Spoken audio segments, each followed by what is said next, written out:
বাংলাদেশের ত্রয়োদশ সংসদ নির্বাচনের ভোট গ্রহণের মতো ফলাফল ঘোষণাও বিশ্ব মিডিয়ায় গুরুত্বের সাথে উঠে এসেছে। তারেক রহমানের বিএনপির বিপুল বিজয় উল্লেখ করে শিরোনাম করেছে বিদেশি একাধিক গণমাধ্যম।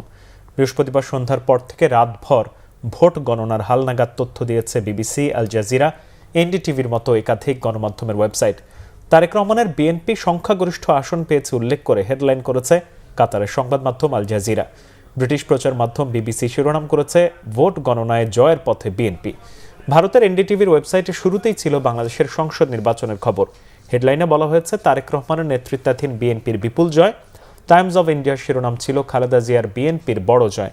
আনন্দবাজারে বিএনপির বিপুল জয়ের পাশাপাশি মিয়া গোলাম পারওয়ার, হামিদুর রহমান আজাদ, শিশির মনিরের মতো জামাতে ইসলামীর হেভিওয়েট প্রার্থীদের পরাজয়ের খবর গুরুত্বের সাথে তুলে ধরা হয়েছে। তারেক রহমানকে ভবিষ্যৎ প্রধানমন্ত্রী উল্লেখ করে শিরোনাম করেছে ব্রিটিশ আরেকটি গণমাধ্যম রয়টার্স। এছাড়া যুক্তরাষ্ট্রের দ্য নিউ ইয়র্ক টাইমস, তুরস্কের আনাদোলু সহ বিশ্ব গণমাধ্যমে এই নির্বাচনের পাশাপাশি 2024 সালে জুলাই মাসে ছাত্র জনতার অভ্যুত্থানের প্রেক্ষাপটও তুলে ধরা হয়েছে।